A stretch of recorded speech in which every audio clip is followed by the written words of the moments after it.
ನಮಸ್ಕಾರ. KAS ಪೂರ್ವಭಾವಿ ಪರೀಕ್ಷೆ ಫಲಿತಾಂಶಕ್ಕೆ ತಡೆ. ಪರೀಕ್ಷೆಯಲ್ಲಿ ದೋಷ, ಕರ್ನಾಟಕ ಲೋಕಸೇವಾ ಆಯೋಗಕ್ಕೆ KAT ನೋಟಿಸು. ಕರ್ನಾಟಕ ಲೋಕಸೇವಾ ಆಯೋಗವು 2024ರ ಡಿಸೆಂಬರ್ 29ರಂದು 384 ಹುದ್ದೆಗಳ ಭರ್ತಿಗೆ ನಡೆಸಿದ್ದ ಪೂರ್ವಭಾವಿ ಮರು ಪರೀಕ್ಷೆಯಲ್ಲಿ ದೋಷ ಕಂಡುಬಂದಿರುವ ಕಾರಣ ಪರೀಕ್ಷೆ ರದ್ದುಪಡಿಸಬೇಕು ಎಂದು ಕೋರಿ ಹಲವು ಅಭ್ಯರ್ಥಿಗಳು ಕರ್ನಾಟಕ ಆಡಳಿತ ನ್ಯಾಯಮಂಡಳಿ ಮೊರೆ ಹೊಕ್ಕಿದ್ದಾರೆ.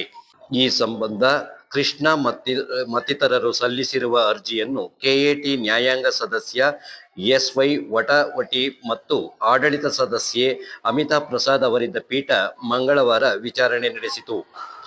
ಕೆಲಕಾಲ ವಾದ ಪ್ರತಿವಾದ ಆಲಿಸಿದ ಬಳಿಕ ಪೀಠವು KPSC ಅಭಿಪ್ರಾಯ ಆಲಿಸದೆ ಯಾವುದೇ ಮಧ್ಯಂತರ ಆದೇಶ ನೀಡಲು ಸಾಧ್ಯವಿಲ್ಲ ಎಂದು ತಿಳಿಸಿ ರಾಜ್ಯ ಸರ್ಕಾರ ಮತ್ತು KPSC ಪರ ವಕೀಲರಿಗೆ ನೋಟಿಸ್ ಜಾರಿಗೊಳಿಸಲು ಆದೇಶಿಸಿತು. ಪರೀಕ್ಷೆಗೆ ಸಂಬಂಧಿಸಿದಂತೆ ಮುಂದಿನ ವಿಚಾರಣೆವರೆಗೆ ಯಾವುದೇ ಕ್ರಮ ಕೈಗೊಳ್ಳಬಾರದು ಎಂದು KPSCಗೆ ನಿರ್ದೇಶಿಸಿರುವ ಪೀಠವು ವಿಚಾರಣೆಯನ್ನು ಇದೇ 30ಕ್ಕೆ ಮುಂದೂಡಿದೆ. 384 ಹುದ್ದೆಗಳ ಭರ್ತಿಗೆ ನಡೆಸಿದ ಪೂರ್ವಭಾವಿ ಮರು ಪರೀಕ್ಷೆಯಲ್ಲಿ ದೋಷಗಳಾಗಿರುವ ಹಿನ್ನೆಲೆಯಲ್ಲಿ ಪರೀಕ್ಷೆ ರದ್ದು ಕೋರಿ ಹಲವು ಅಭ್ಯರ್ಥಿಗಳು ಕರ್ನಾಟಕ ಆಡಳಿತ ನ್ಯಾಯಮಂಡಳಿ KATಗೆ ಮೊರೆ ಹೋಗಿದ್ದಾರೆ. ಧನ್ಯವಾದಗಳು.